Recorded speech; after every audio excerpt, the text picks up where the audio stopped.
All right, so what we have here is the 2001 Infiniti Q45. I'm going to try to make it short and simple, doing a valve cover gasket replacement. There are 16 bolts that you need to take off in order to remove the valve cover gasket. I was able to remove mine without taking apart these two hoses, which are fuel lines.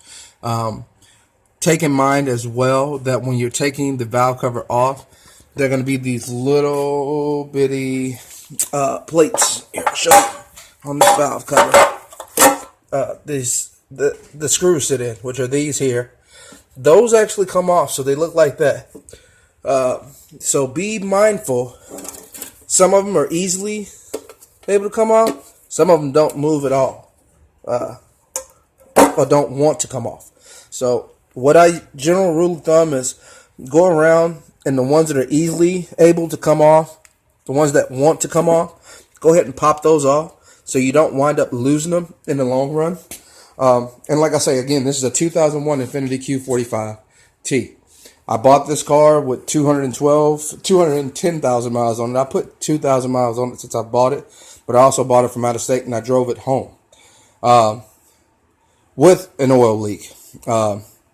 And the guy that I bought it from also said that it had a cracked radiator, which I put water in this reservoir when I left him at the beginning of the month. I've had this car a month, so I put water in here and it was full, about where it is right now, maybe a quarter of an inch more.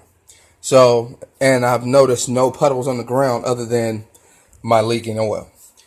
So the radiators to me seems like it may be perfectly fine. Don't worry, it's not just a full watered system.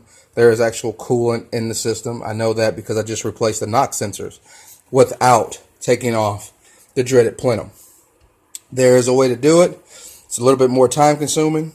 I know if I have to do it again, which I'm hoping that I don't, it'll roughly take me about 2 hours. I have about 2 hours in taking this valve cover itself off, including all the adjacent hoses. I wound up having to wait till this morning because I had to go and get my needle nose pliers so I was able to remove these clamps or take the pressure off of these clamps, because all of these hoses have those clamps on them. That was something that I left at work, wound up picking up some today at the local auto parts store. Now keep in mind as well that when you take off this valve cover, the way that I was able to get it out without taking these off was it will actually drop down. If you pull it straight out, drop the back end down, tilt this side up, take this and pull it back. Take this and pull it back, and you'll be able to lift the valve cover up a little bit and you'll be able to shimmy it right out. Now, as far as replacing the valve cover gasket, there's a couple of things that you guys need to look for. You can tell how brittle the gasket is if you do what they call a bend test. There are some sections of this gasket that are still a little bit flexible. Not really. I can tell you honestly, these are most likely going to wind up being the original gaskets. So for 2001, it's 2016. I would say that those gaskets have lived their life. But if you take the gasket and you bend it, you can actually hear it. This one in particular cracked, and as you can see, it broke right there from me bending it. And that's because it is so brittle. Now there are some parts, like this part here, that are like a stick. Like it literally, the gasket itself is just dried completely out. There is no coming back from that. That's typically what causes your oil leak.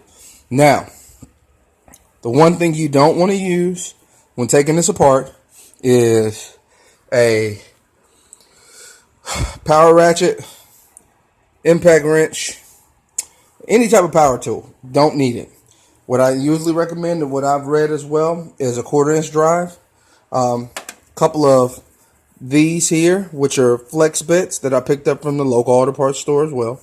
I'm able to put my bits on those, and I was able to bend it in enough form to actually be able to pull or to get the bolts loose, because these bolts, all 16 of them, all of them, wherever they may be, some are in the middle, some are all the way on the backside, they are not really super duper tight. Now on the valve cover itself, I did remove the oil cap.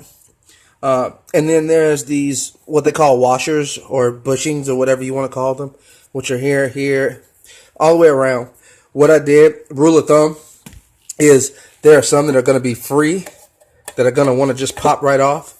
Go ahead and fill around and pop those off and catch those and keep those off to the side. There are some that just will not move whatsoever. That's perfectly fine.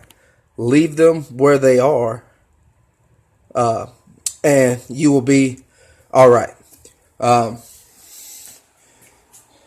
know I did a switcheroo on you. Yeah. But get yourself a 10 mil. What I prefer is a deep socket 10, like so. This is impact grade, or impact wrench grade. Not saying that I use my impact wrench. That is I know you probably can't see it. It is a ADV. There you go. ADV, it's a Matco piece. As you can tell, I buy a lot of Matco and Snap-on tools. I do car audio by trade. And then you also want to get you a set of magnetics, shallows. These will be your best friends. Of course, my 10 is already out, but those are magnetic. Once again, another ADV Matco piece. But those will drastically help you. Couple of signs of an engine oil leak is what you're gonna see, or what you're gonna smell is burning oil. What you're gonna see is smoke sometimes when you're sitting at a stoplight, or if you've just got home. Vehicle's gonna like pour out smoke. People are always gonna think, "Oh man, your car's on fire." You know, I had one lady that said, "Oh my God, that's the worst smell I've ever smelled." She was just being prissy. Really, because she ran inside the gas station, was like, "I can't do what I'm doing until you leave." So I guess the woman has never smelt burning oil in her life. Like, she's never dropped any oil on a burner while cooking. But what will happen also is, if you ever look at the back end, or what some people refer to the ass end of your vehicle, you'll notice that you'll have debris like this. And you'll always think like, "Man, why is my car dirty?" That's not dirt. That is actually oil that has come from the underside that didn't get burned off by the exhaust. And it basically creates a tailwind back here on the backside of your vehicle. That's how they're designed. That's what keeps them down. But that oil will blow back up on your vehicle and vehicles behind you. They'll get a little bit of it as well. Not to the degree that you would, because it's coming right back up this way. I have taken the liberty to jack my vehicle up upon purchase and pressure wash the whole underside more than once. So, like I say, I know the oil leak was getting progressively worse. So I'm going to replace the passenger side today, and then I'm going to drive it and see, because I know this was my major side that I had a problem with. My driver's side, not so much, but it stays wet, I know, over here on the passenger side. As you can see, most of that oil has collected on the passenger side, not necessarily the driver's side. So I'm going to replace this one. Hopefully it should kill the majority of the smoke. I know it's not going to take away all of the smoke, but I only have limited amount of days. I'll probably come back here in a couple of days. I'm going to upload this video immediately. I'm not going to do any editing. It's just a raw video. Like I say, there are people out here that have these vehicles just like I do. They love them and enjoy them. I want to love and enjoy my vehicle as well, but I also don't feel like I need to pay someone $600 or $700 to do what I can do, or at least attempt to do. You can only mess this up yourself. You know, it's easier to blame yourself and deal with the mess up yourself if you do it. But if somebody else messes it up, then guess what? You have to constantly argue and fight and bicker with that company or whatever to make it right. And I mean, by law, they have to make it right if you are a paying customer. But for me, if something goes wrong, then guess what? I'm the only one to blame. But number two is I gain a wealth of knowledge by doing this myself, because then I can pass that knowledge on like I'm doing now to other people. So when they tell you, oh, it's a 7 or 8 hour job, it could possibly be a 7 or 8 hour job between driver side and passenger side. But for me, this first time try, that valve cover was loose and ready to be taken off in an hour. So I would equate 2 hours total time to do just the passenger side, and that's not removing those two pesky fuel lines. So the driver side, when we get into that one, I'll let you know. And on that one there, I'll try to be more itemized and show you guys exactly what's going on. But with this one here, also I want one last thing in closing. I want you guys to take note. You probably can't really see it, but right here, that is actual factory RTV. Down there as well. And as you can see, I can reach my hand down in here pretty well.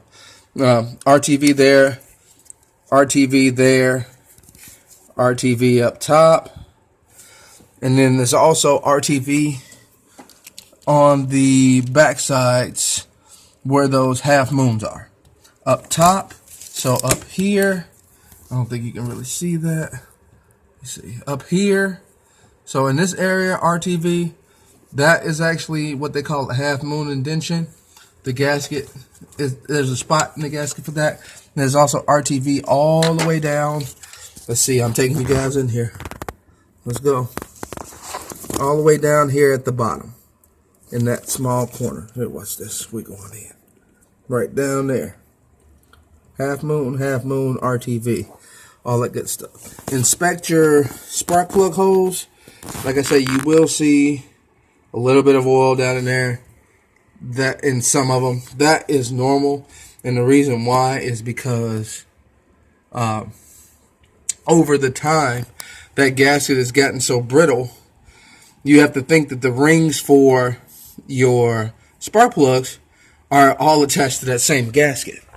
So when you flip this thing over, as I'm about to do, yep, keep some carpet in your garage too. It helps. As you can see that? That's a prime example. Look at this. I'm going to throw this on the ground. It's going to sound like a hard piece of plastic. And that's because it's just solid. So it did not have any of the sealing properties. And I'm going to clean this all up so it's going to look nice and shiny before I put it back together. But look at that. I mean, literally. Now, the biggest issue you have is, what if one of those pieces were to break off into your motor? Guess what? You got a big problem. See, that one's hard. Hard. Hard. And that's the biggest thing. That's what causes your oil leak. So, in this one here, I'm going to have a... Oh, there we go. It's no longer even... It's not even remotely soft. Also, note too, that a lot of times it's good to go ahead and do a complete engine flush or engine oil flush before you take on this task. And the reason why is because it'll clean a lot of this stuff up for you. You'll still have to go in and manually clean a lot of this stuff, but it'll help out. It just makes it a lot less of a messy job because you'll be able to drain your oil, put your new valve cover gaskets in, put new oil in, and be done with it. So thank you guys for listening. Thank you guys for taking the time to look at the page, and stay tuned, and we'll have some great things going on. I'll post some things from here at home when I'm working on the vehicle, but also in tune, I'll just post some things from my job because we do a lot of custom work, just to kind of show you guys what we do, give you guys some ideas. I haven't done anything. I haven't touched this thing yet. Like I said, I just bought this car. It's been a month. If someone were to ask me what I gave for it, the car has no rust on it. Cosmetically, it is A1, other than the guy that I bought it from lived up in the mountains of Ohio, and he smacked a deer, probably the ass end of the deer, and broke the headlight, so I have to replace that. But as far as body damage, there is none. which is ironic. So I don't even know if he smacked the deer, if he thought he just smacked the deer, because the hood is still intact and still good. There's a minor dent, but that's it. But yeah, we're gonna get it together slowly but surely. But I just want you guys to be informed. I've already changed the knock sensors, and I did that without taking the plenum off. So that's a plus. There's a long way to do it. You got to take the alternator off and a couple of hoses in the radiator, and you actually don't have to take the radiator out. I'm sorry. Take the radiator fan shroud out, take the fan off, fan clutch, and the knock sensors are literally like right in there. It takes a patient person to get to, but it can be done. It took me roughly 9 hours the first time I did it, but if I ever have to do it again, which I hope I never have to do it again, it'll literally take me about 2 hours, because I know exactly where I need to go and what I need to do. So you guys stay tuned. Like I say, I hope this video helps somebody out, because the information that I found on the internet has greatly helped me out. So you guys be great, be good, and we'll get back to you.